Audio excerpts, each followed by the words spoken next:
I've never got this from looking at you. Something just dropped in my head, and I have to say it. Please don't take offense to this. Just as you said, hanging around with like the African community, you could be African albino. Press a hectic button.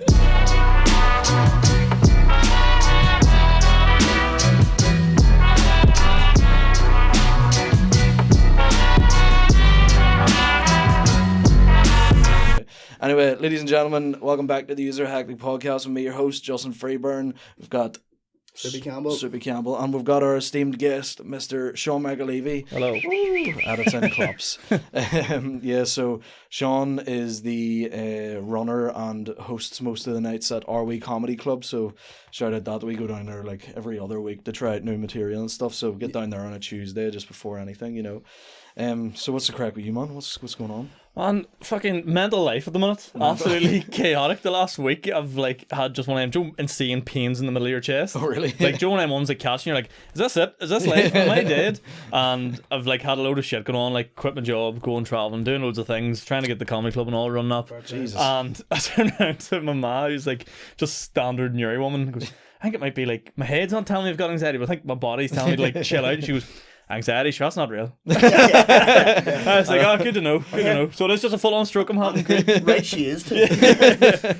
Not a word of a lie spoken, Yuri. That's the one thing. Literally, that's the exact same thing. I told my mum, I was like, I need to get like tested for like ADHD, like, you know, 100%. And she was like, it's not fucking real. No one will fucking none of my kids will be having mental illnesses around here. And I was like, Jesus, man, holy shit. Yeah, I've tried to do a thing where like I've convinced myself I've got some form of autism. But like I'm trying to let TikTok diagnose me with it. And there's a video I was watching. You're like, this blonde 14-year-old girl is right about this shit. She knows what she's talking I was about. sitting there watching and goes, here's 13 signs you might have autism, and I was like checking them off and like, you get hungry on a Tuesday. But I was like ticking them off throughout it, and then I got the reason 13. She goes, if you're still watching this, you definitely don't have autism.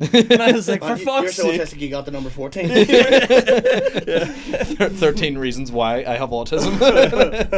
Hannah Baker's just at the end of it going, don't touch me. But like, man, that's the thing with like, you know, there was no mental illness in the Troubles because you were all mentally ill. Yeah. I know when everyone's got just the baseline of trauma constantly, I don't think it goes up from there, you know. Here, where are you going travelling? What's the plan like? Well, the plan is I've like quit my job, thrown caution to the wind. I'm just gonna go backpacking with my girlfriend, Southeast Asia. Nice. So we've went to like Thailand before, did like a month there, loved it, and then COVID and shit happened, couldn't go back, and then we just always wanted to do it. So now's the time, 26, you know, get out there, see the world, do some shit. Hopefully stand up will still be in Northern Ireland in 3 months' time. But that's what I'm going for. I'm going for about 3 months. Don't know, could come back and fucking, or might stay out there and work, but like to earn money out there is stupid. Like you just can't. You get paid like 10p for working in a bar. Like we will pay you in 6 cigarettes. You know? That's the thing. Like if you do any material over there, it's like, what's the deal with Nasi Goreng? Does it work? You know, you have Catholics out here.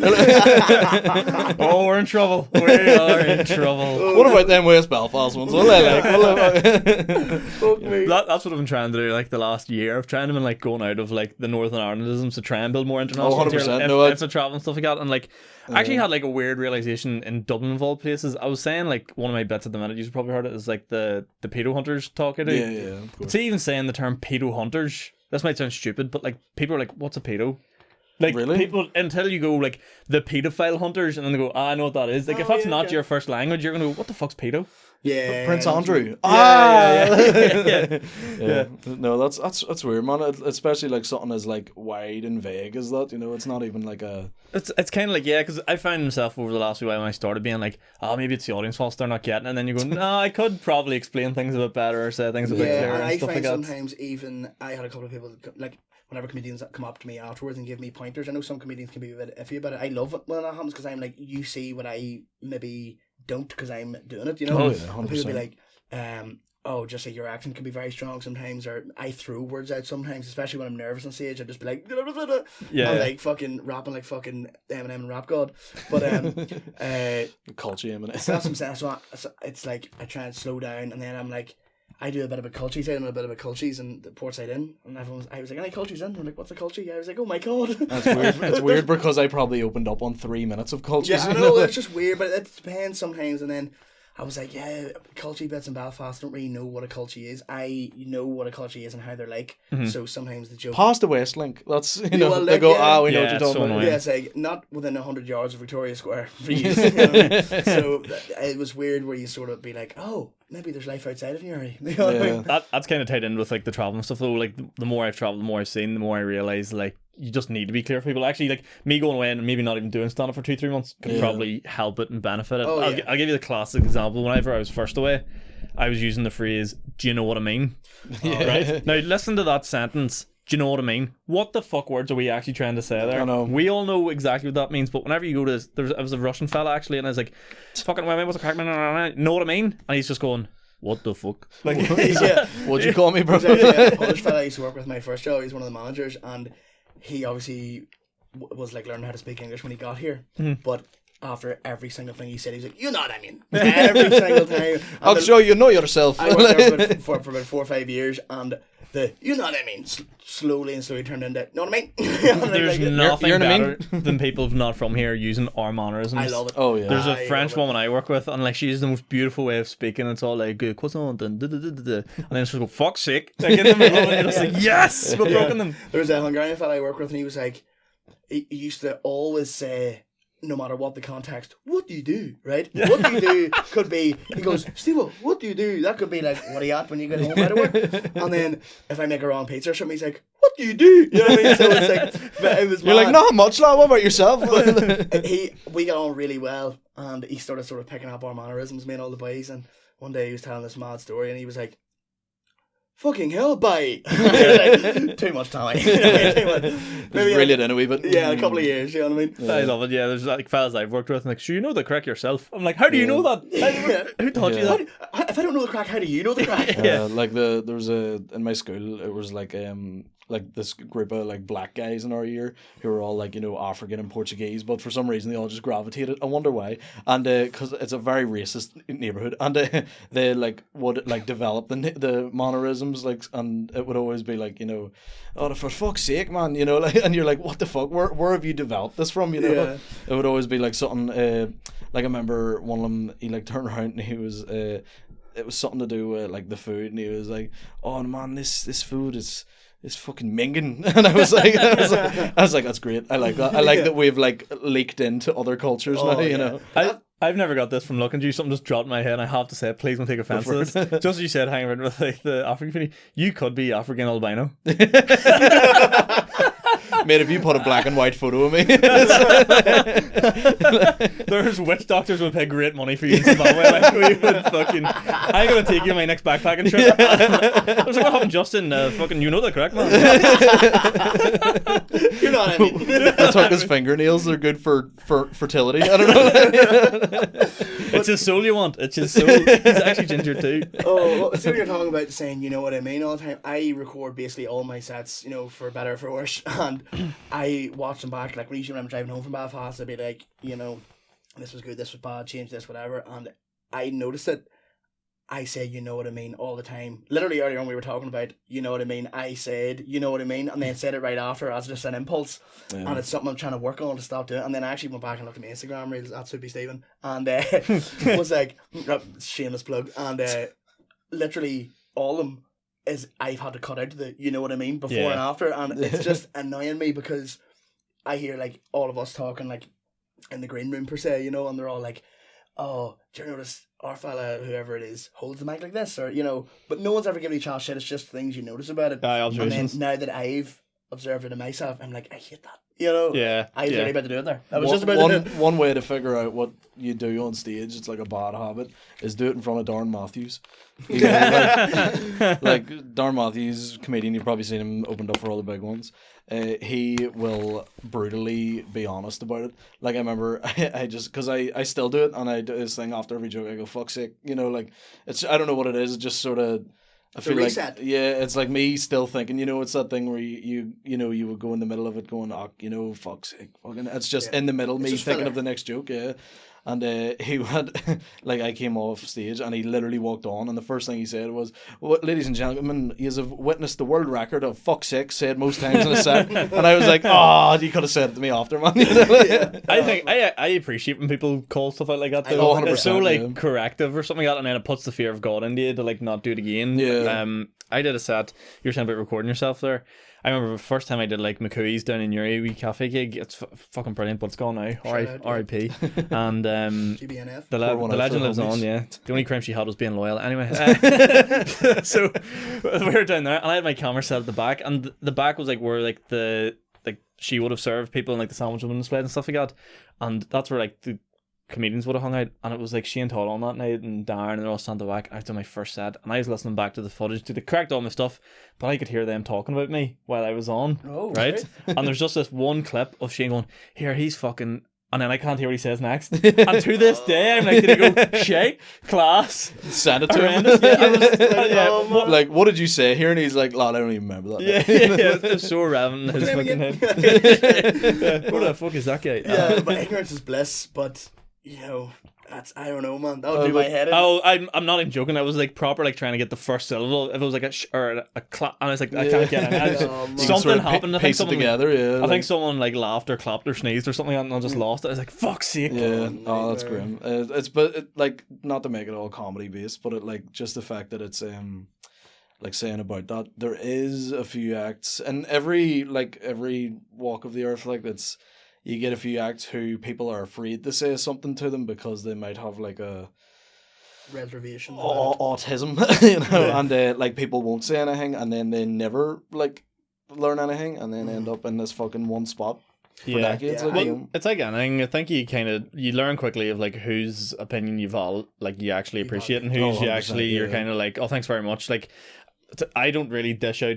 If I come and say something to someone about like, here's something I think you can make better, it's something I'm telling you now, this would definitely, I would never do it being like, I think it has to be nailed on. Like, and it's never, there was one time Johnny Bow after McCooey's was like, do you mind if I give you a bit? Because he had like a one-liner about OCD. He's like, do you mind if I just give you it? Because I'm not going to use it because I don't have OCD. You do. And I was like, well, you're trading bits like match attacks. Yeah, man. And I'll give you this one-liner I wrote last night. He's like, I had this for ages, but I don't see any use for it, so you can just take it.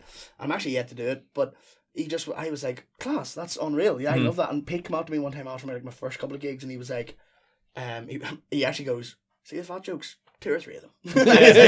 I was like, that's my whole 5 minutes. I think I said you whenever you started, I goes, you're not fat enough to make that many. You're not.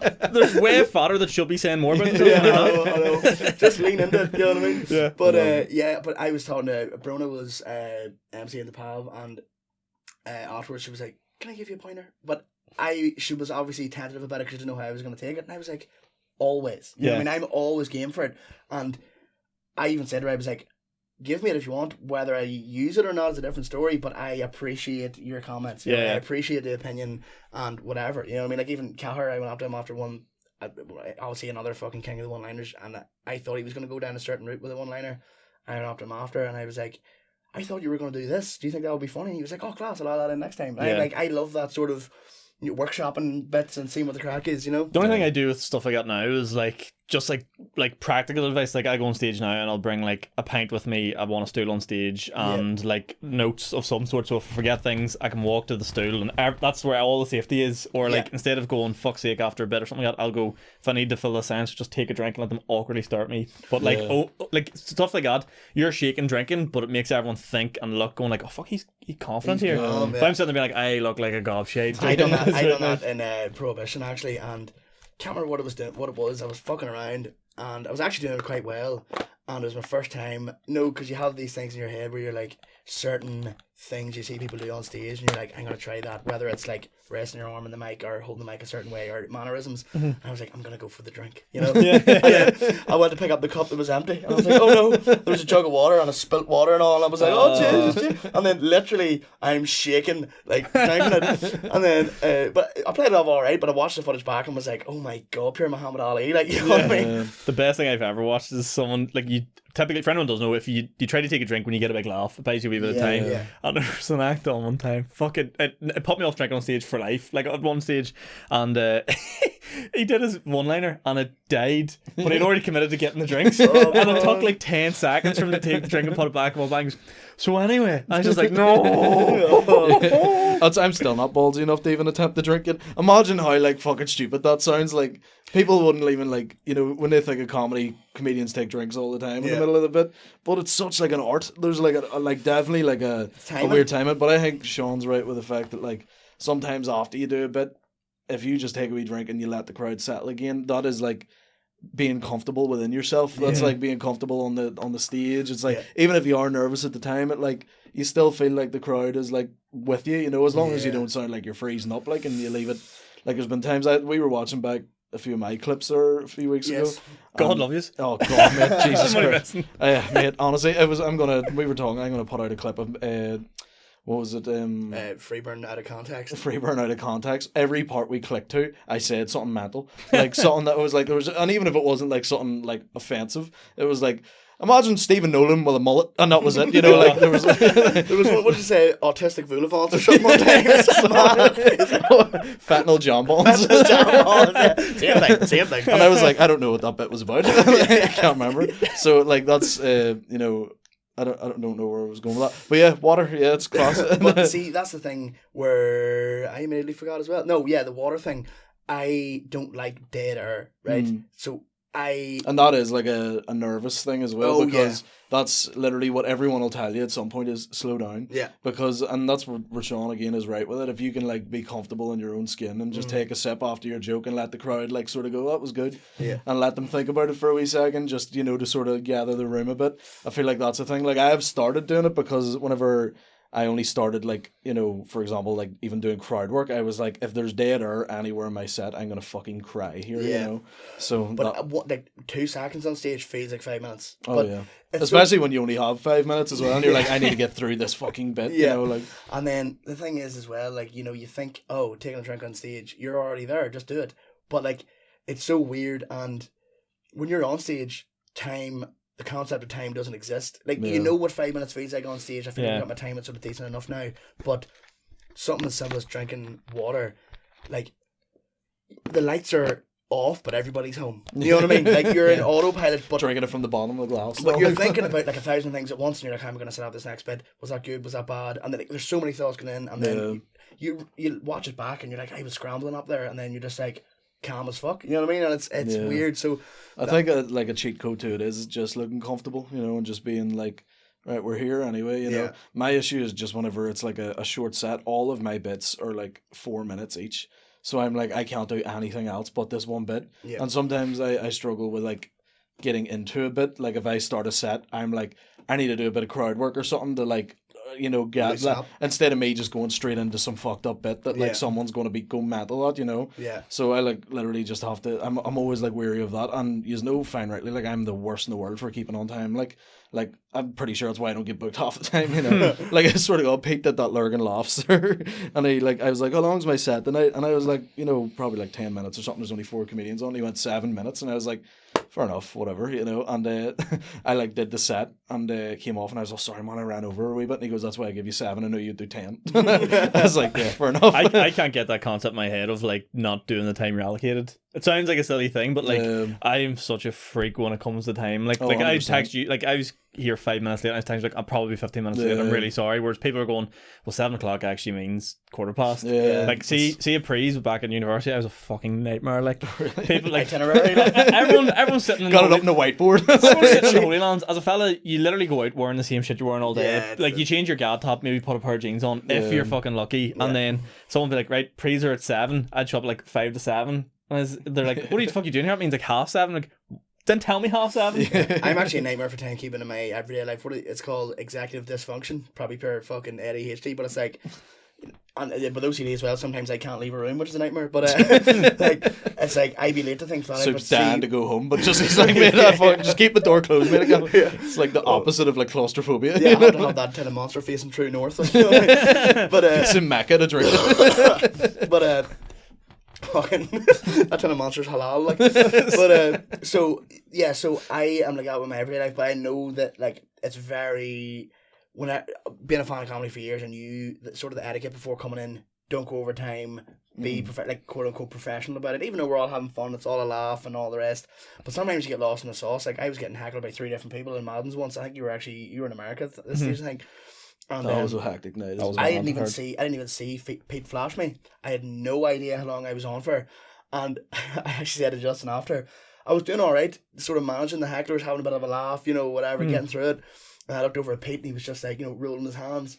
And I thought in my head, because I was doing well, he was like, "You're on a roll." I thought he was like, "Keep her lit." And I was like, "Stop the party, lad." And once he turned around and goes, "Pete, 5 minutes, please," and then all the crack. And then I was off after. And then a few days after, I was talking to Justin. And I was like, "Yeah, Pete done that." And he was like, "Yeah, he means like get the fuck off." I was like, "Oh shit, wrap it up, bro." Yeah, I only ended up doing like 6:20 or something, but it's still a minute 20 when there's like 1,000 comedians on. Like there is in Maddens. It's like a fucking, what is that? Like to be all moment. That's a fifth over your time. Oh yeah. Like that's fucking a lot. Like what happens when Sean leaves, Yeah. When you go to fucking Asia, man, Pete's gonna run that place into the ground. There'll be 3 comedians on it. There's gonna be cameras everywhere. I will be the fucking living eye on that place. Live streaming Maddens to himself. I can't though. It's like that club and maybe as well. That is my baby. Like that is like I'm so protective over that. Like I left it. It sounds like I did leave like fucking Maddie at the house without me, like we went from a fucking Portuguese tapas.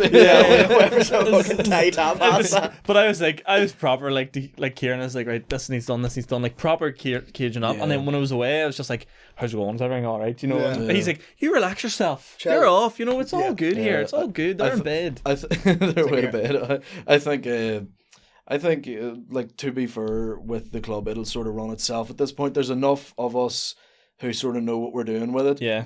I just need Pete to flash me at 4 minutes from now on. But I think with the actual club itself, I feel like, again, if Pete and Kieran are showing up every week, that mixed in with the fact that it's all just usually regulars who get on stage, it's like I don't think there's any real worry. Everyone's sound, everyone is sound, but except that they're showing up fucking early and walking into a room. I think it's like people don't realise, see if the standards of a certain event or thing isn't kept, and people think, well, we can cut this corner, you will notice it getting shitter, and then people go, well, I'm not going back. Well, you kind of only have yourself to blame there, really. Like, do you know what I mean? But the thing is, as well, like even any sort of minor discrepancies there has been in the past in terms of like the run of it, and other people, like you're depending on other people to keep the sort of system of soundness, involved. The only thing is with whenever I rock up, I see fucking Tanya Quinn, Justin rocks up, Marty rocks up, I'm like, yeah, we're all here, I number, whatever, and then there's one person, it's their first gig, and they don't know any of the comedians, they mightn't even know we're comedians, and then all of a sudden we're like,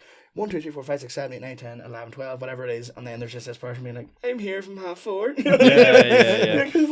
That does happen, like, but that's one of the things where it's sort of the onus is on the comedians lining up to be like, almost say it loudly. If I'm talking to anyone and being like, where's everyone's number, I'll almost say it loud enough that for the people in the back, if anyone else can't hear and they're like, I'm actually signing up to what time are you here from, you know what I mean? I think everyone sort of grasps the idea, but now, like, trial and error, like, I was guilty of it. I skipped the queue and all at one point on it, and fucking, like, everyone was like attacking me from each side.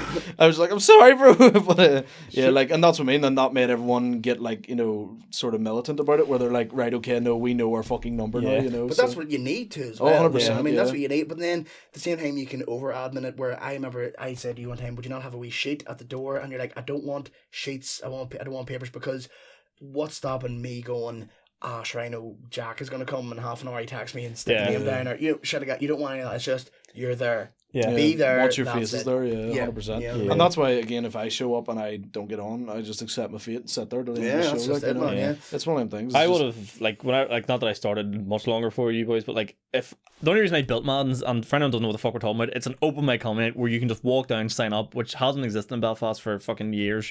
And it's the only chance you get if you really, really, really want a gig. You can go get a gig. Now, fair enough, some people might have kids, might have fucking commitments. People can't travel from far for the gig because it's a long time to travel to not get there.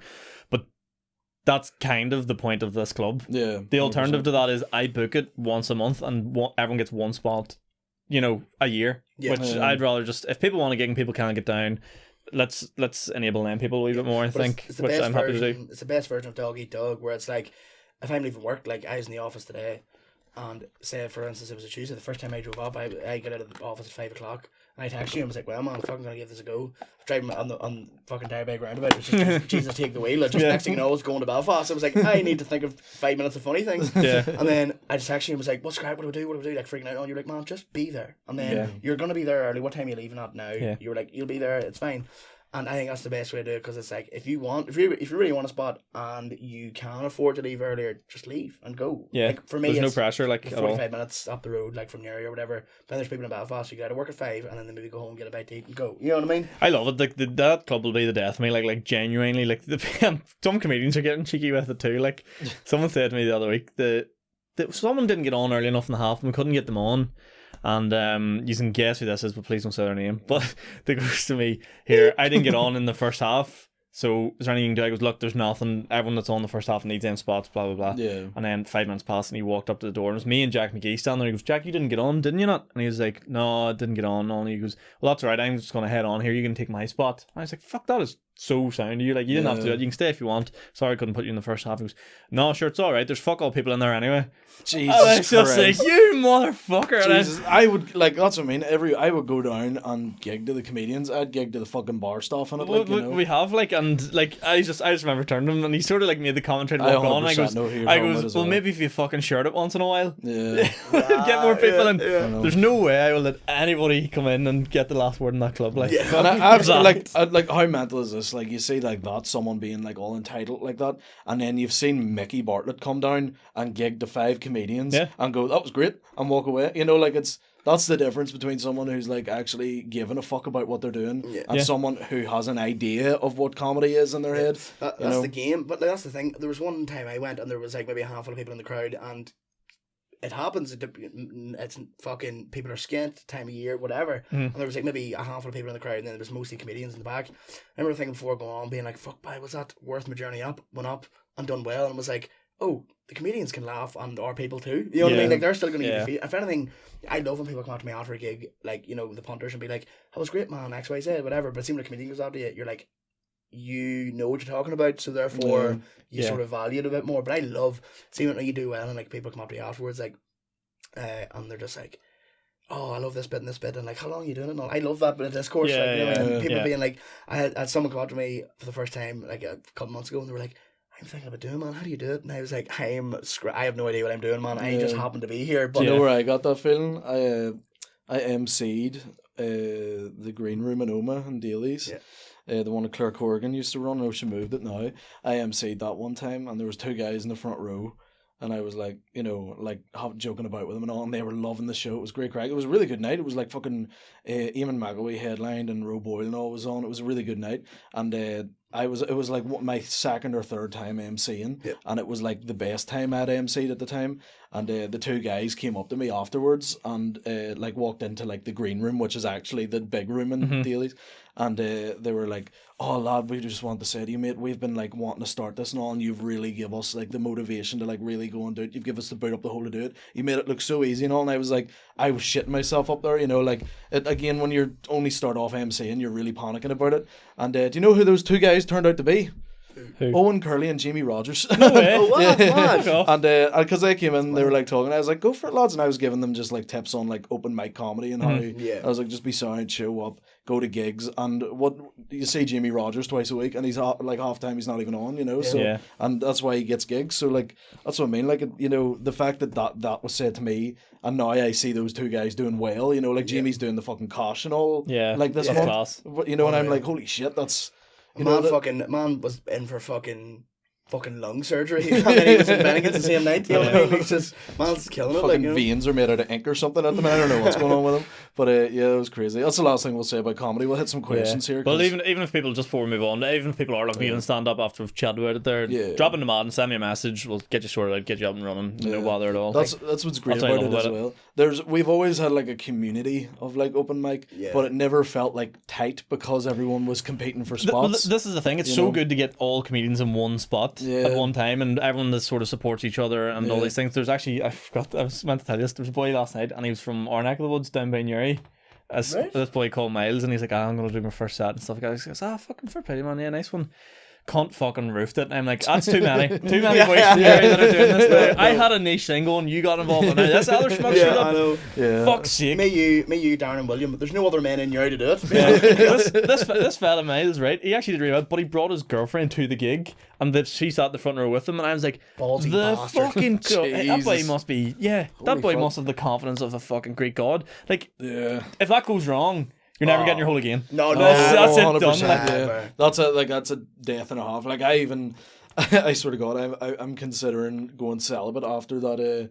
I posted a video clip last night of the music thing. Oh, yeah. And I posted it and I went, that is cringe, but music's cringe, who gives a fuck? Yeah. And my girlfriend texted me and was like, yeah, fuck off. I was like, oh, that's it. We're shaving the head even more, and we're just turning into a monk. I'm wearing robes and living in the mountains in Southeast Asia. I am glad you brought up that music video before I did. Just in a Yeah. bitch. This is the only reason I came down here. When we had scheduled this last week, I'm like, this will be good crack. I love it. And then you posted that last night. I went, oh yes, I'm gonna be the first guest on this podcast after that music video. Here's what I will say, right? Here's what I will say. It's a fucking detailed notes. Spreadsheet. You heard me earlier. I don't listen to music, so I have no opinion on music. Yeah.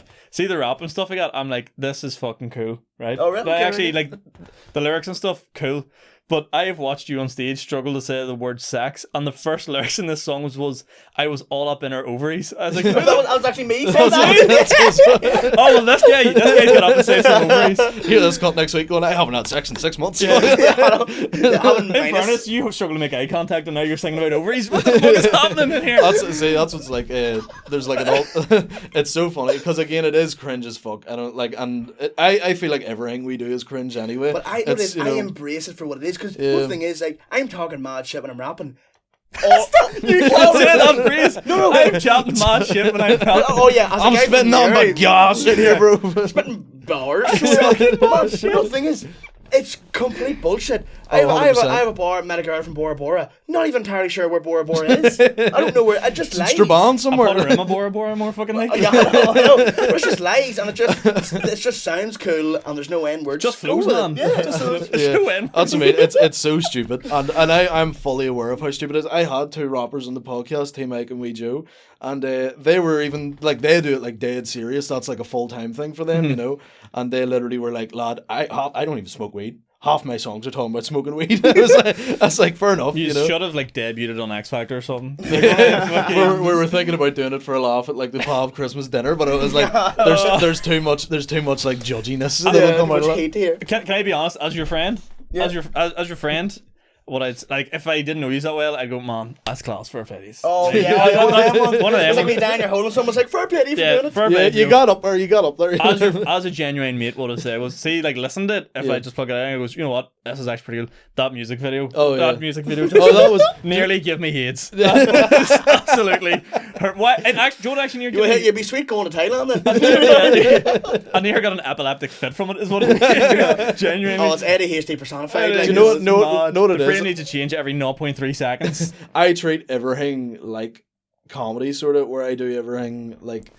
Again, sounds pretentious as fuck. I do it in a way where I go, I can only learn if it's shit by putting it out, you know? Yeah. So like I just went, I'm gonna do like a dingy wee music video on cinematic mode on my front camera here, put a fucking light just right in my face in this pitch black room. Yeah. Literally sat in that chair and then just like literally just because I was listening to the song anyway, I was doing blah blah blah, and I was like, this fucking's getting me hype, and I went, you know what? Because I was gonna send it, because Talal was like joking about it in the chat, and he was like, or someone was, Adam or something was, and I was like, oh, fuck's sake. And I was like, I was going to send in a video for a laugh, you know, like singing the song. And then I went, I'm going to do a whole video. Like, I just edited it in like 20 minutes. And I went, fuck it, and posting it. Yeah. See how it gets a reaction. Like, all the comedians dead quiet in the background. all the rappers, mate, this is fucking sick, lad. I genuinely thought like the music video was just you. I swear to God, I genuinely thought the music video was just you doing like the fucking sign language alphabet to like the fucking ASL. I have never seen so many hand signals in my life. But that's what it is.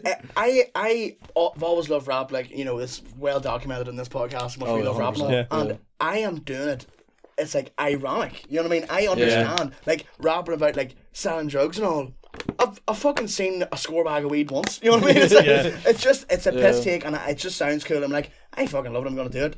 But I also get that people would look at it and go, I know that cunt, he doesn't do this. I'm like, well, of course I don't. You know what I mean? It's but it's one of the things where it's like, especially even taking the jump doing comedy, and especially coming from pure fishbowl town like Newry, it's like, look at your man, like you wear a scarf, or like you're like, is he gay? You know what I mean? So, but see, that's like I also, because I wouldn't let.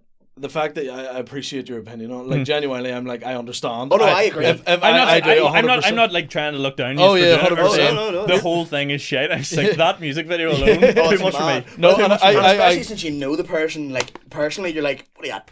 Like, so I get it. Like I agree. You're like we'll literally do something like 2 or 3 times a week together. You know, it's like working with someone, and then you see someone in work do something mental, and you go, oh fuck's sake, delete me from that fucking nail art page on Facebook. Teacher outside of school, you're like, human. But that's so what's your rap names? I'm just going by Freeburn. Freeburn, what's yours? Big Soup. Big Soup. I like that. Yeah, you know, man, we're just keeping it close to home now. Yeah. Like, because I used to go by a cringy rap name back in the day. What was it? Because I was like an OG rapper. I was doing it back with like fucking John Sue and all, you know. And I. You weren't. Oh, well, not with him, but I did it like that like era of Northern Irish rap. Oh, right, half the guys, there's like a whole scene to it. They have their own wee community and all at the minute. And half the guys, I'm like, when did you start this? And they're like, 2019 and all. And I'm like, oh really? And Jesus Christ, I was like, I was doing this back in like 2013. Holy fuck! Yeah. And they literally like. I'm like kind of like a wee bit of an OG in it. Anyone who's been going at it is like, it sounds cringy, but I'm just known as like, oh, you used to do that. So that's why they let me like host their shows and all, and like blah blah blah and things like that. And then whenever I put the music back, like that video out, all the rappers like, you do this too, mate, what the fuck? I was like, you young'uns don't even know I was there when they wrote the scriptures, you know. But see, sometimes whenever like just want to make a beat and I'll just be writing a verse or something, and I'll just go, what do you think of this one? And like a stupid piss take bar, and we're both just laughing, and we'll both go back and forth on like stupid bars, and then we had this what was it with the milkman thing? Oh yeah, like it was because James McAleavey was talking about it as well when he was recording, because that's what I mean. Like James and William want to do like funny, like Lonely Island kind of stuff, right. You know, like piss take stuff, and I was like, yeah, because I'm more than equipped to do it, you know, so it would be good crack. And then like we were talking about like how we could do a whole song based off the fact that you're wondering why the milkman is at like your football games, right. But it's because he's your real dad, you know, and then by the end of it you're like, oh, the milkman's actually my dad. So it's like turning sketches into videos, you know. Yeah. It just so happens that we've recorded a few songs that were like, this sounds kind of cool, you know. So are you doing, is it an EP, a single, an album? What are we getting here? Probably because with that one nearly recorded. I actually don't even know what EP means, but neither do I. I just it's like an album's wee cousin. Do you know what it is? It's like I'm doing a work in progress show. What the fuck? 100%. That is exactly. It's a show. That's the same thing. That's literally. I was like, oh, we'll do cheeky wee boot. It's a whip show because I don't know if any of it's going to be funny, so it'll be my excuse to be like, oh, that was shite. Oh, I'll do better at the next one, you know. Catch me next week where I'll be doing my EP rap album, lads. If you don't like that, I'll be doing juggling in Normal Park. But that's what I mean, like, because I started going to all the wee rap shows and all in the OES Centre. There's like 30 people on it. It's like our version of the PAV, you know. Yeah. And jeez, I am fucking depressed over that. And even the mic's turned off. The camera's like, fuck this one. But and then I showed up to the rap shows and I was like, oh, this is kind of cringe, and I was laughing at them. But the more I got into it and just accepted it for what it was, I went, you know what, fair play to them. They have their own wee community, their own wee cliques and all. I was like, whatever, you know, it's cool. And that's why me and you started off, and like we write down some mental shit. Like I wrote down the other day, I was like, again, if it's like, we'll do like real serious sounding beats, but then it's like real corny lyrics. So it'll be, I wrote down one, it was like, what was it? It was something like, I fucked a MILF. That's all good rap songs start. Fuck, hold on, just well, see, we were talking about doing like a music video and all. I was like, I'm fully aware I'm a straight white guy from Newry. You know what I mean? Yeah, it's like, have you ever watched any rap video ever where you're just like rapping in front of a car and like, you know, the whole like money up to their ears, like holding a fiver up to your ear and stuff, like completely taking the piss out of it. But it's like a juxtaposition where the lyrics sound hard, and if you didn't know me as a person, you'd be like, oh, maybe that does sound good. But then you're like, that's just so taking the piss. But that's an easy fix. Just black up. Oh, you know what I mean? Do what you fucking need to do. I'm already albino, man. I'm good. But a black soul. But I just fucked a MILF because that pussy's prehistoric. saved there on my phone as Coochie Source. It's so shit, but it's like when you hear it, like you wouldn't expect like a fucking serious rapper to say anything like that. But there's rappers we sort of listen to who are they lean into the whole "I am just a white guy rapping and it's kind of funny" sort of thing. You know, there are some that like you are really with the shits as they call it. You know, where they're like actually gangsters and all, but they're just like there's guys even like, we would listen to that guy Ink from Dublin. He's a rapper from Dublin, and you think, oh shit, it's gonna fuck, and then you see the videos and you go, oh no, I would avoid his house by 100 miles. Right. You know? Yeah, like there's some that are actually with it, but it's more just like. But the thing is, well, like, see, even rap nowadays, I used to love the substance of it now, but see if I just hear a nasty 808 and some hi-hats and some guy barely... Like, what? Fucking... Who in the what now? Is that a word? That Hugo Duncan. Fuck me. Is that a dish for our talks? But like... Do you get that on DAB, sir? That's fucking unreal. Fuck it, we'll move on from the rap. Absolutely not. I'm fucking loving the rap talk. He says, speaking of Fire Talks, right, now this is very Newry-centric, so I apologise, Justin. We had a Fire Talks here, man. We had one in Lurgan there that changed it to your fucking sponsors. Hey, we're not our sponsors no more. Oh, true, yeah. Here, right, you're going to talk about Newry there. Before we get into Newry food topics, right, I've made a statement recently, and maybe people don't agree with it, that's fine, but buckle up. I think Newry, pound for pound, has the best fast food of any city in the world. I don't disagree. Me, see anyone watching this as a fucking clip he's going to make, argue me in the comments a city that's better. There isn't one. I understand what you're saying, but the likes of Portadown used to have a Five Guys. We've just got a rake of fellas, right? Whereas like we've got couple lads. Why fuck do them rake of fellas work? Yeah, but don't get me wrong. There's sometimes where I may or may not be on Just Eating the Tuesday night #Cheeky Tuesdays, and then be like, oh, I've got a choice between Dolch or 13 Chineses. You know what I mean? Yeah. Whereas, like, but then you do have the wee sort of hidden gems. You got My Cafe and stuff like that as well. There is, I think what you're trying to say is for the small town that is Newry, and you think it's just mince and spuds or go fuck yourself, there is quite. Oh no, I think takeaways. I think it's definitely Belfast takeaway is absolutely shade. Oh, 100%. In terms of variation, there's not a lot of like different cuisines, but the ones we do have, we have them fucking nailed. They nail like the chicken burger or coleslaw. By God, did we fucking get that right? That's an us thing. Unbelievable. Putting chips on a pizza with fucking hot sauce and garlic sauce. By fuck, we got that one too. Unbelievable. I'm telling you. I know imagine half the fucking good foods in the world were invented in Newry. They're like pasta. No, it's not Italian. Newrian. But it's a carbonara with a shopping trolley in it. Shopping trolley. That's so niche. The one town I think rivals it in this country anyway is Bangor. If you've ever had fast food out of Bangor, it is fucking great. Genuinely, it's the same again. It's just like anything they do, it's great. Like there's like 13 burger shops in it that are all sort of that like like a High Burger or like Tribal Burger, sort of them sort of things, and they're all fucking class. Like they're. Here's the final point of my argument. Yes, you'll get those in Bangor, but then they'll charge you 18 quid for a burger. Do you know what I mean? Whereas Newry, you trying to charge over £5 for a chip, you're getting kneecapped. There's a fucking rat. Yeah. Over £5 for a pint, they still haven't let that go. It's never happening. No, I think the troubles will come back the day the price of a pint goes over a fiver in Newry. Like, you know what I mean? People think Newry's all republicanism, but like if it's over a fiver for a pint to join the South, not happening. Yeah. It's not gonna happen. Like. The Red Diesel, like we got a good thing going here. The Catholic working mans will actually change to the Protestant working mans, out of fucking protest. I know. There's like two things that are changing the world right now. It's the fact that all the Protestants are going to get conscripted into the war for Russia, so now they're all turning Catholic and Irish and speaking Gaelic. And if the prices go up any further, like the fucking down south ones, every Catholic will be wearing fucking orange on the 12th. Like, But what's your... So, to summarise the whole Newry food topic now, I could do a whole solo podcast on this myself. I've actually... was debating doing I actually put it in the group chat. It was like, I'm thinking about doing like a food-orientated comedy sort of podcast. Basically, well, I'm going to plug it right now. I suppose it's called Munched Out. Basically... And does it exist? No, it will. But he's buying equipment. No, the plug. Listen, 6 months. It'll be great. The plug exists, but the electricity isn't on yet. Right. Okay. But I'm talking about the idea of it, right? Love food, all the rest, and a couple of mates might love food, and a bit of crack. I'm probably going to call it Munched Out. Is it a play on the word mange too? Possibly.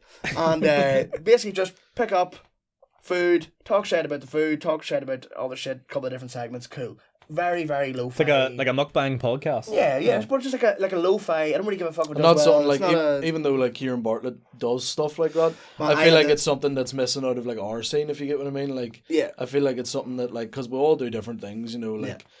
But I don't really I give zero fucks if it takes off or whatever. I just like talking about food, and if you care for a fat guy's opinion, which you should on food, it's like take it or leave it. I don't really care. You know what I mean? I wanted to review food at one stage, and I'm not big enough for anyone to pay respect to my opinion. Everyone's gonna go, what the fuck does he know about the fucking about a McDonald's order? No. Yeah, no. I feel like me and a mate of mine, Aaron, we're both really into like the science of food, pure autistic about it, you know. And like we talk about even like certain ways to cut an onion and all. You know what I mean? It's like mad. So I feel like, but that talk about the food in general, but then just have a bit of crack as well. Yeah. Very lo-fi. Just like, let's have banter. Do you know what I always think? Whatever. What I think about that sort of thing, and I'm sure Sean's the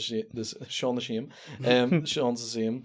I always think that'll make mad TikTok clips. You know, that's the thing where it'll be like a long form podcast, and I'm thinking if there is something funny, like just treat it like a podcast, and then even if I am gonna quote unquote review the food, I don't really want to be like, this is fucking shade 2 out of 10, and you're not gonna run it. Even that's what I mean. You know, you ever seen that guy #Brady? Yeah, and man. He fucking literally just seen him in Common Market there actually today. He's like running about. He's like, I'm in Tribal Burger today, like you know, and like it's just him sitting on a curb outside. I'll sit and watch that for hours. But that's the thing. I don't want to be like a whole rating system. I just want to have a bit of crack. And is it nice? Yes. And then just clip the bit where I'm talking about food and be like, go here. And you never know. See, if it does take off, not to like, you could end up like the Black Potty of like Northern Irish food, where like people are paying you to like promote their shit. You know, White Patrick. It's like such an easy way to get like sponsors as like one off. But again, not even I don't give a fuck about sponsorship money, all that shit. I just love food. Want to talk about it, want to have a bit of crack, and have my. Let me be your manager then. I'll fucking I'll blow this thing up. Like it's one of them ones where it's like, see if you're doing anything at all these days, you can film it and put it online. Like I had an idea for like a podcast, and I just know I wouldn't film it right, so it wouldn't look great. But it would just be like, instead of carpool karaoke, it'd be like comedians carpool, and you just go to a gig together, stick 2 lapel mics on, brilliant, send a dashboard video it, or where do you have the most mental conversations with a comedian, like on the way to, or even just I always thought like, if fucking, I mean, it wouldn't last a week, but like if you put a fucking GoPro in a van, put 3 lapel mics and 3 boys in a van going down to Dublin for the day for work, holy shit, that would bang. Probably 10 cancelled within minutes, like probably 45 minutes of dead air and just me shitting myself reading over my fucking set. But then the bit of crack in between is where you get the magic, like you know what I mean? The crack what you have in the green room sometimes, and you hear about it all the time. You're like, what is a green room, like, you know? And then you're just like, this is actually great, you know what I mean? You workshop bits and all. But that's what I was saying earlier on about Sam Sulak, who's like the gym he's like a fucking gym content creator. He literally puts a GoPro on a fucking trolley and goes and buys a load of beef, and millions of people watch it. You know what I mean? And it's just like it like high production value, I appreciate, but see, just sometimes some cunt ate in a burger. You know what I mean? You're just like, I watch that all day. You know what I mean? It's just something to do for the sheer crack. And that's what I was saying about, like, when you start comedy in your area, I'm sure you definitely had this as well, where I was like, there's an element of like starting off something like that where you're like, do I care what people think? And then when you do it, you're like, actually I don't. You know what I mean? Yeah. So, and then I'm like, well, I might as well just take it further and just do exactly what I want to do, because why the fuck not? You know I think there's, but at the same time, I definitely had an element of not giving a fuck too much. Yeah. There's a balance there is a balance. Like, you can always spot the boys that don't have a WhatsApp group chat with the lads. Do you know what I mean? Like they get a photo with the missus at Disneyland with the Mickey Mouse ears on. You're like, you should be getting lit up right now. Not group chat. There is no way this should be allowed. Like, Paulie is a Disney adult. It's like all the boys that are like personal trainers and online fucking fitness gurus. Like, them boys don't have WhatsApp group chat mates. Oh, like they don't. Them boys would not let that fly. Like, wouldn't see a beheading video if it hit him in the face. You've never seen Shazzy Shankle's nudes, have you? No, send me them. Speaking of, first question here, just did we actually get questions? Yeah, I got 3 or 4 here. Nice. Yeah, so John Davlin asks, shout out my boy John. Oh, he's a good lad.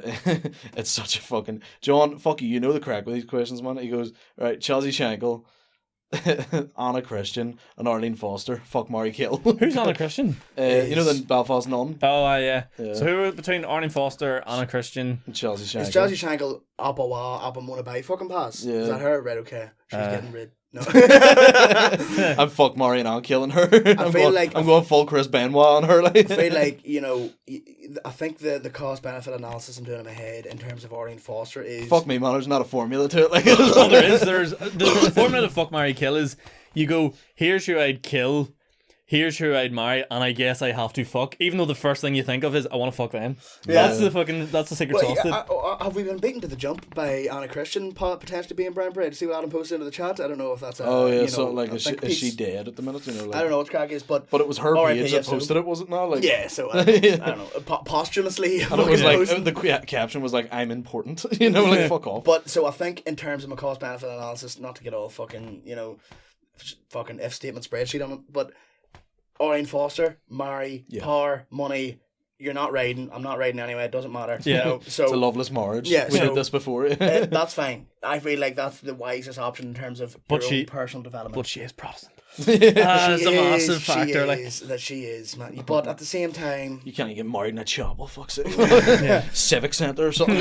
Fucking town hall. But I feel like that's probably the wisest option from a personal development standpoint. And then it's just a matter of who you find fitter between Shazzy Shangle and fucking Anna Christian. I feel like Anna Christian's got them daddies. She ain't telling you. The Victorian her back looks sore. It's not from preaching. She's got those Son and the Holy Spirit chains. She's got that them genuflect tits. She's got that. Do you know that one woman that gives out the fucking body of Christ big decks? That one fucking priest was like, "One up, Mary." Yes, I look. No, don't not in the hand, in the mouth. Yeah. Just hanging Podrick Peo's fucking or what's his name, Peo Podrick or whatever. Podrick Peo's gloves off her nipples. God, fucking save us. I feel like God forgive me saying this, I feel like Shazzy Shangle's in the way out anyway. So if they're gonna kill her, and then there you go, fuck me, she's overdosed. That's just cancelled. and then just I'm bucking fucking Anna Titchin. genuflect tits, and then I think I'm just marrying Orien Foster for sheer vibes. I'm gonna go for that. Yeah, I'd say Orien would be dead on crack. Like, man, I think she'd be sound. So remember, she got booted out. I don't know fuck all about politics, but correct me if I'm wrong. She got booted out of the DUP or whatever it was, and then she was like, and it was like riding it was in April and she was doing really well, and then in May she got kicked out, and then one of her press conferences after she was like, "That's life. That's the way it is. You're riding high in April, shot down in May." I'm like, that's banger. That is a banger. I'm gonna be old, man. It's like the Trump said that. Man, like she could do 5 minutes in the pub for that. You know what I mean? Like that is delightful. Picks that go hard. Like I feel like on the lowest key level, like she's sound.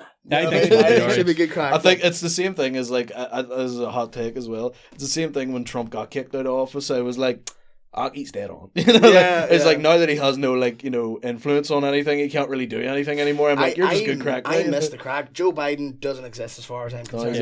Whereas like he's a shell of himself. See, whenever you take away the mental shit Trump says, you just go, he's just taking the piss. Yeah. You know what I mean? I actually appreciate him for what it was. Like, it's like that, where like Arlene Foster got booted out, and it was like, was she not like riding her driver or something? You're like, that's some sick shit. Like, that's well done, bro. Didn't know you were chill like that. Me and Arlene with Foster taking a photo like Tupac. Get her in the music video. Here, that'd be a shout, wouldn't it? Mick Sham asks, you know Mick, indeed. Are you guys ever planning on having children? Fair play to me, actually just did have a child there. And this actually... I don't know if Mick planning on having a child. I know, we're going to have kids soon. But yeah, because you're going to travel and stuff, and the near future isn't really planned out for yourself. I don't know, it's one of them ones where like...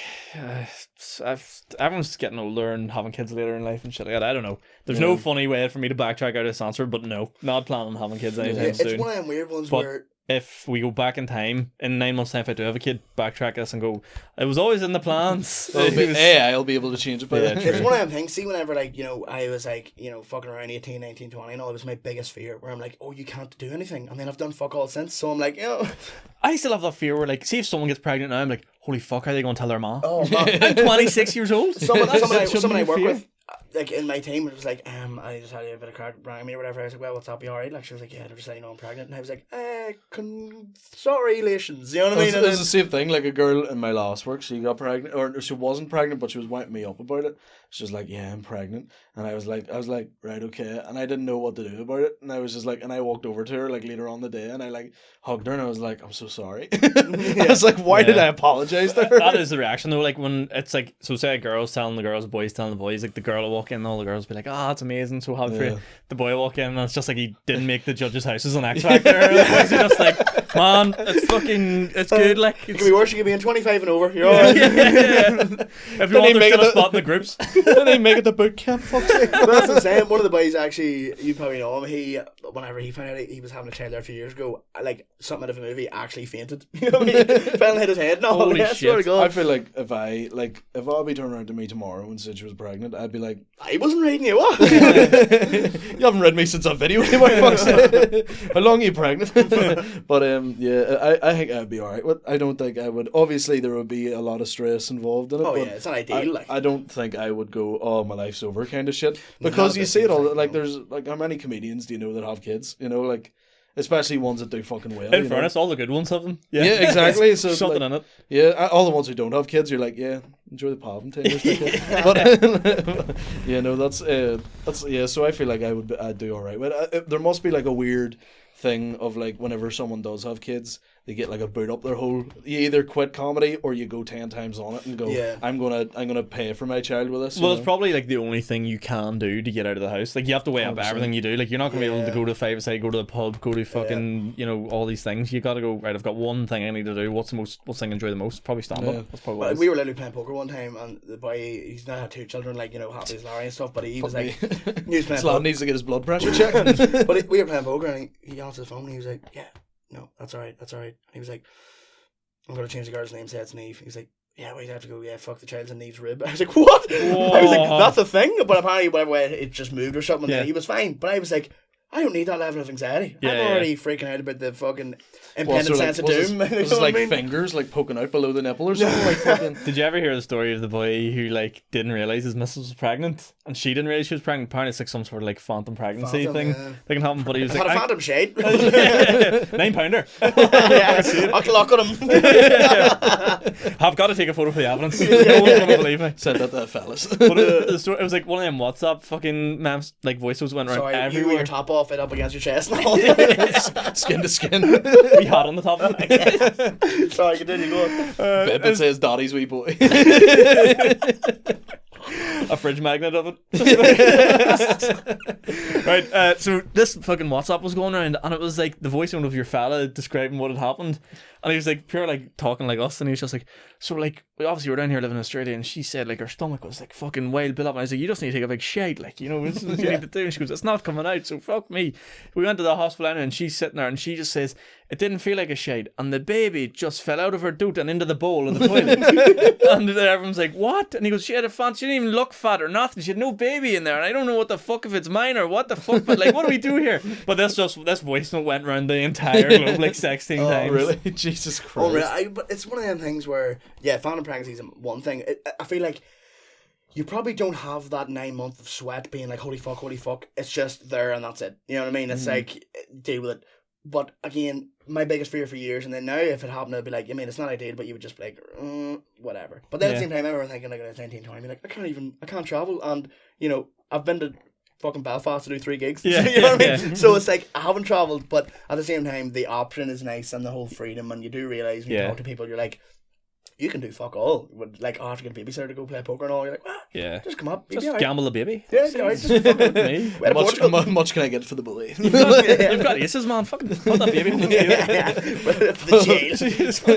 jail. Full house, lad. And I no longer have one. But I feel like we and the boys were talking about this as well, actually, this exact conversation, and I was like, you know, when you grow up and you were saying about like, not knowing whether to congratulate or commiserate someone if they say they're having a child or whatever. Ultimately speaking, like primarily speaking, you're 27. You're meant to be at that stage. You know what I mean? Where it's like, you do come around to the idea of it, and you're like, holy fuck! Now, terrifying and all the rest, but it's terrifying for everyone. You know what I mean? Except your granny who had like fucking 13 children. You know what I mean? Yeah. See, that's again same thing. My ma had me at 18. So at Craigavon, she should be you should be a great granny by now, you know. And I growing up, I was always like, what, 18, you know? Wow. Again, I'm like half a decade older than that now. Like I'm like, well, fucking 6 years older than that now. And I'm like, Jesus, that's crazy.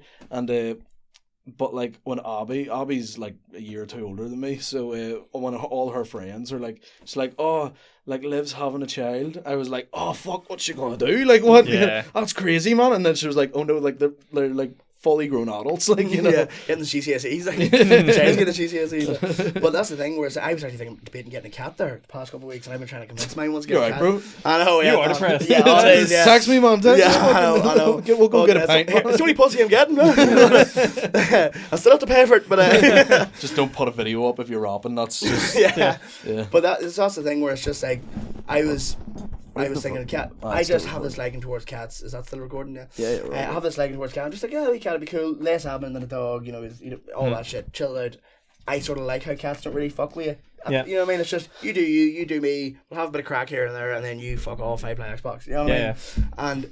And then I was sort of coming, and then we were actually talking about finding off you saying traveling. The idea of like Australia, fuck, imagine that, has been floating for the past while between a load Did you of us. come up with that idea? Or? Yeah, I know. I was the first person to go, but and then I was like, yeah, if I get that cat, actually, I can't really just like be like, cheers, I'm way on. You know what I mean? Like, yeah. So it's one of them ones where you do have to sort of weigh up your options, like, and perfect time for you to go traveling where you're like, it's a liberating feeling, but it can also be dangerous. We were talking about it at work today. I was like, there's nothing stopping us just like getting up right now, leaving everything in our desks and just going straight to Dublin Airport. Now, it would be the most unhinged thing in the world. Yeah. But, you know, physically speaking, there's nothing actually stopping me doing that other than the minus £2 in my bank account. But like, yeah. And it's like, especially for you doing like the traveling and all, it's like a perfect time to do it because long have you doing comedy now, like 2.5 years or whatever, and you know, you're literally just because you started just before COVID, but then there was like the 2-year gap. Yeah. And then obviously you were like doing it like a month or two before me, so it would be just over like 2.5 years for you. active. But and you've done like some mental shit in that meantime, so you've done enough to be like you could go over there and go, I could have done more, but there's not a lot you could have done more other than just blow up, you know. Yeah. So it's like a nice time to just go over and take a break from everything and I'll come back with hopefully another 5 minutes at least. Yeah. You know what I mean? Like, Yeah. but that's 5 it. minutes. You seen the size of a ladyboy's cock? Anyone know anything about Nazi Gorang? No. Tell you one thing what they don't have in Thailand. Galgorm. The massages, far better. When there's 9 4'2" people rubbing your back at the same time. Fuck me. And he would Uh, actually, no, racist doesn't matter. Well, we had another So I don't think you need a cat. I think you just need to get like a Nintendo Switch. Yeah. That'll fill that hole. I've got save you a lot of money as well. Yeah.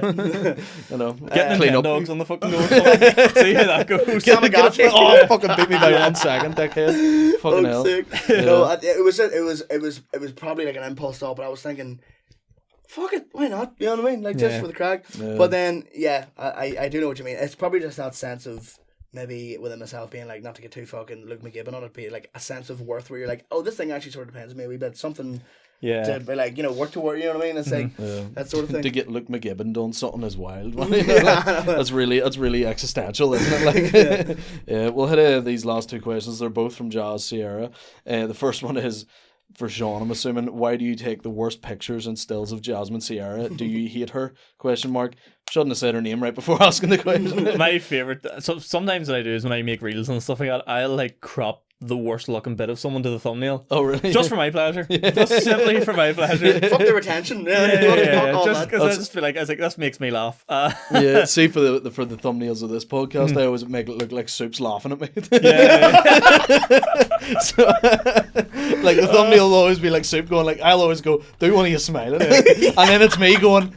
That makes me feel like I have something I care for. Yeah. And you're just like, you know what I'm like. So that's what I always have to do with it. I want the thumbnail just to be me not laughing at you. It's you like halfway out. You can just see like the back end. Me and him rapping. Fruit. Jesus Christ. And by fruits I mean apple and bananas. Yeah. I don't think there's a lot of LGBT A fucking people set of listening to apples me. and bananas. Fuck's sake, no, sorry.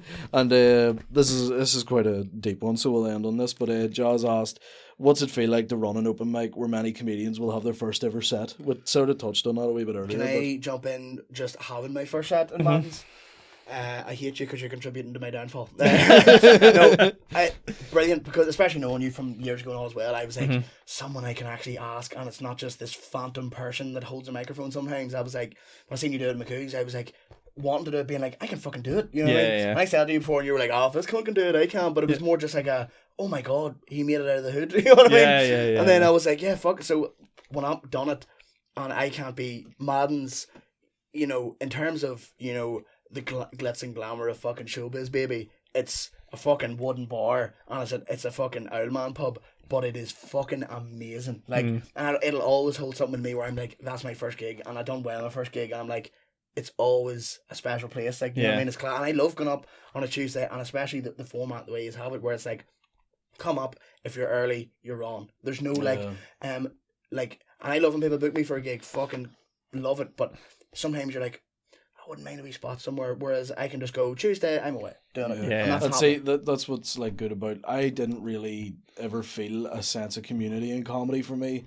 until Maddens sort of started, which is kind of corny to say, but like, because, for example, you would go down to the PAV whenever you were booked once every 2 months, 3 months, or whatever it was, and you would go down and it would just be the people who were on that night down there, and you were like, is this like the comedy community? Whereas now you go to Maddens and there's maybe 5 comedians there who aren't even on that night, you know, so there's an actual like sense, and the fact that there's loads of spots now, there's 12 spots going on it all the time, you're already there with 15 other comedians, so you're getting to know these people better. Again, it is very cringe, but it's like it is just like a warm feeling of like, you know, you like, whenever Maddens started, I was like in this weird place where I was like, fuck it, comedy feels like so lonely, you know? Yeah. And like now definitely. you're, especially like now seeing the amount of guys coming up and doing what we were doing like a year ago, you know, and they're doing like the same things, they're learning the same things, and we're still fucking learning a shit ton, so it's like nice to see other people learn from what we did. It's like a nice feeling, you know? So it's the only thing, I only know that community,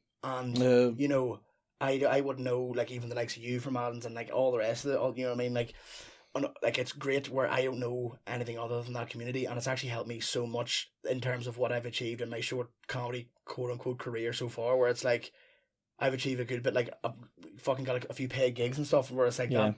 Before Maddens, I assume from what I hear was like basically unheard of, like you don't get paid until fucking, you know, the Empire comes a knocking sort of thing, you know what I mean? And it's like, it's still the same shit basically. But that's you literally have to run your own gigs to get paid these days. But that's what I mean, you get involved with everyone, and then someone is like, I'm doing a gig, do you want to do it? And I'm like, oh, fucking delightful. But and you wouldn't have had that unless there was that sort of community within Maddens, you know what I mean? I appreciate that. It's nice to hear. Like, whenever I set it up, the pure intention for me was just like, I want to be able to give myself stage time, 2 other people stage time, and people that are like me more stage time. Like, I had travelled to fucking, you know these stories, like I had travelled to Limerick with Kieran and Pete for 5 minutes of stage time, no money. I have travelled to fucking Galway and back for no money. I had travelled to places, travelled to Dublin, get your car clamped. I paid €120 on a car clamp fine, not getting paid for a gig, died on my ass. But like you need you need those experiences to get better, and I think I quickly realised that like the more you do stand up, especially when you start and when you're passionate about it, the better you're going to get.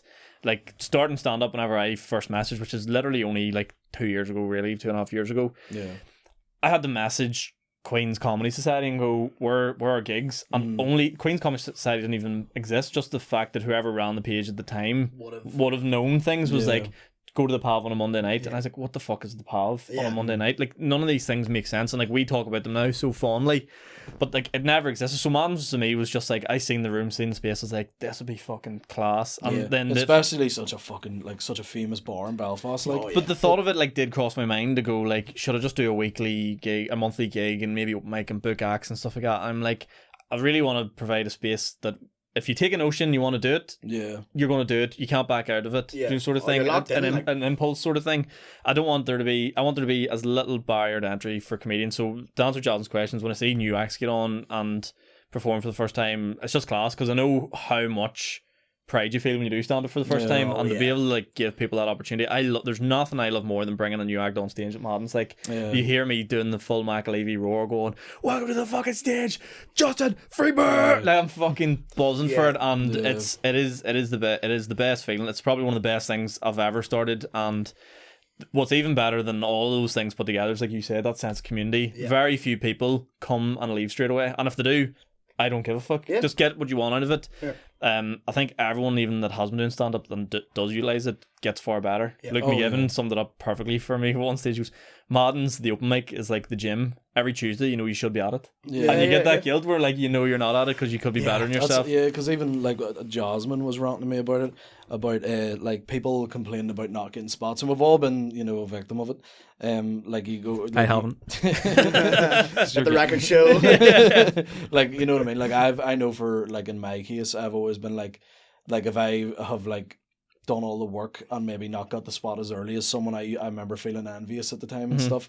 And because it was just like a dog eat dog, and you get booked, and it did feel personal. Whereas Sean's opened up this gate to being like, there's no personal, there's no like diplomatic shit to it. It's just you show up and you get it. But that's what Jaws was ranting about. People were like complaining about not getting spots, and Jaws was like, I don't see you here every week. You're not here. Like, I'm here putting the fucking work in, and like I'm working on my craft. I'm coming up, showing up to other people's gigs, things like that. And it does.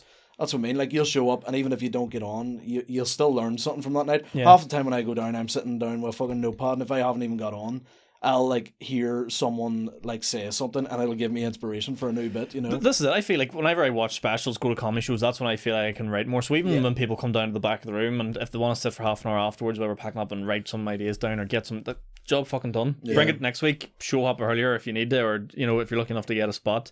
Like, we are lucky where it is only really maybe said worst case 5 comedians, which isn't that many, or worst case 20 comedians show up. So like, we're not getting 50 people drawing names out of a hat. It's still in people's hands, which is good.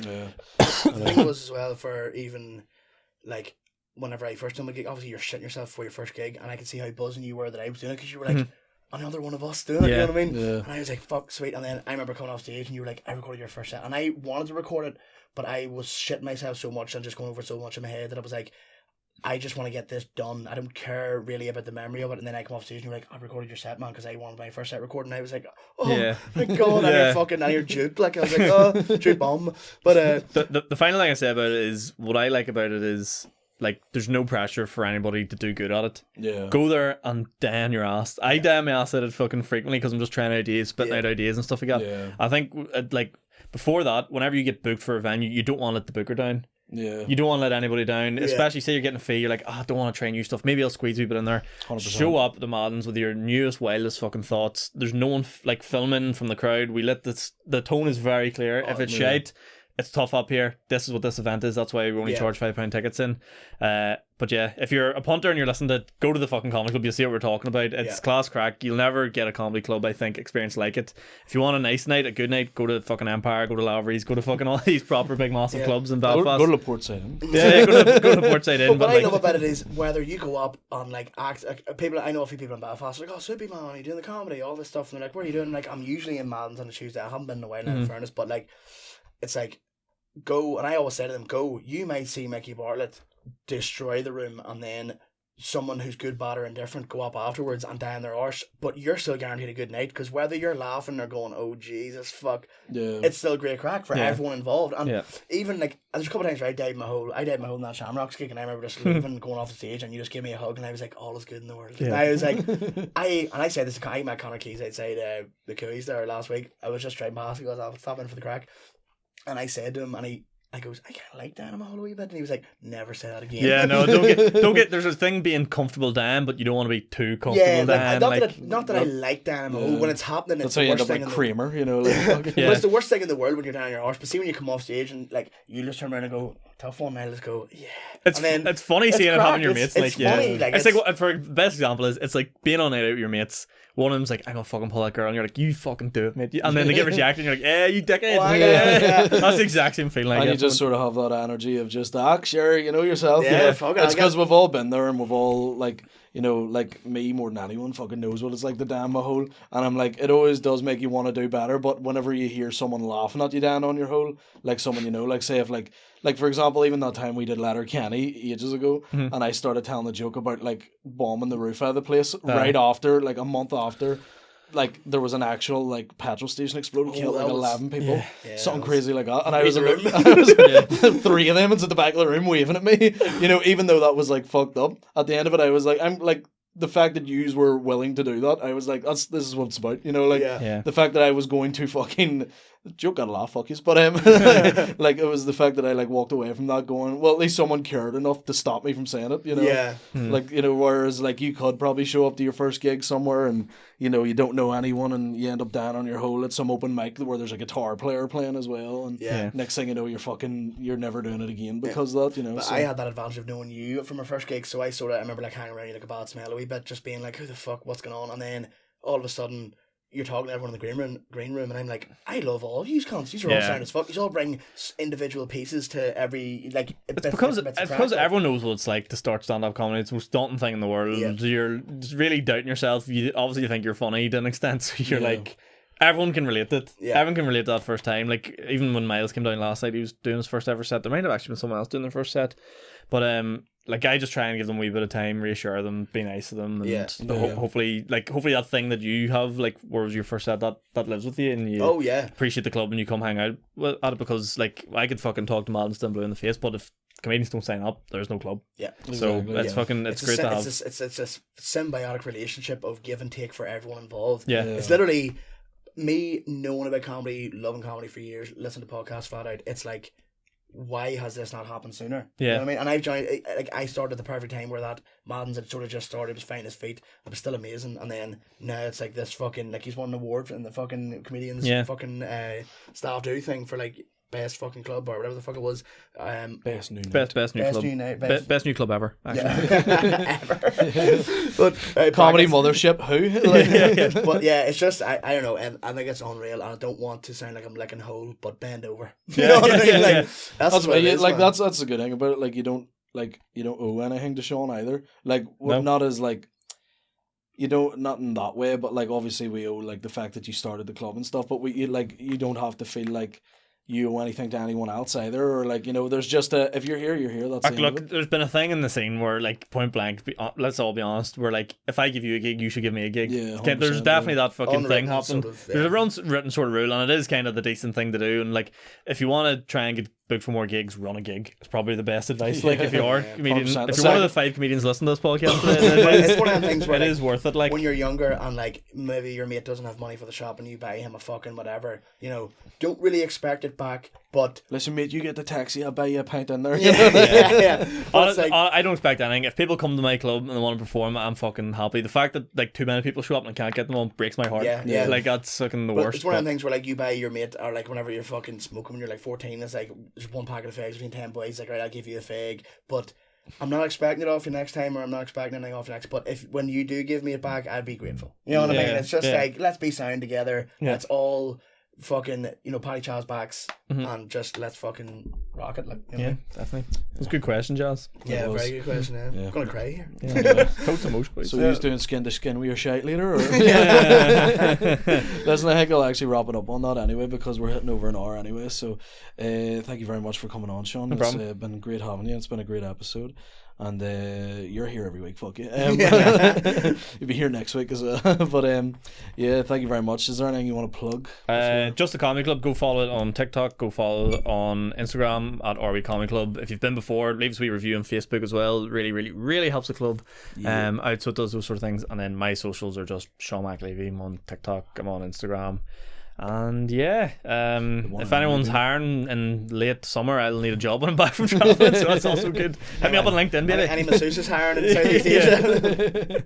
Gonna go master the craft myself. You know, we'd be having a fucking nail art page. But yeah, and your Instagram is at Soupy Stephen, SOUPYSTEPHEN.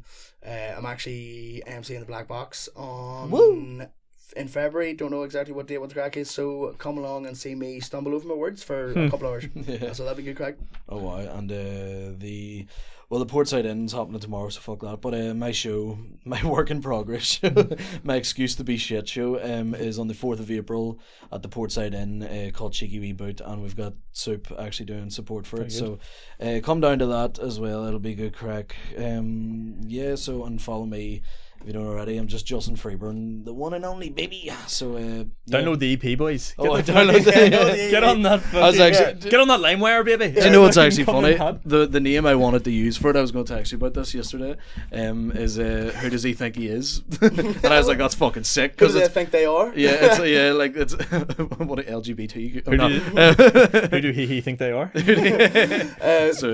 One more thing before we stop it off, I'm going to put you on the spot here, Sean. Will you be in a music video for sheer banter. No, No, never, no, never in the background. No, No. just there. Just I don't. there. I don't know any hand signals. No, just no. You are a guy in the background. Does he think we're going to be making him up in the fucking... yeah. Fucking Bloods and Crips, man. No, but it just mean guy in background. If we need an extra as a crowd member, will you do it if you're free for the crowd? No. He is from your. He's like, what are you charging? Yeah, but no, listen, thank you very much for listening, folks. I would say you've been great, I don't know. But yeah, just whatever, fuck it. Up your various paramilitaries. Take it easy. Goodbye. Good luck.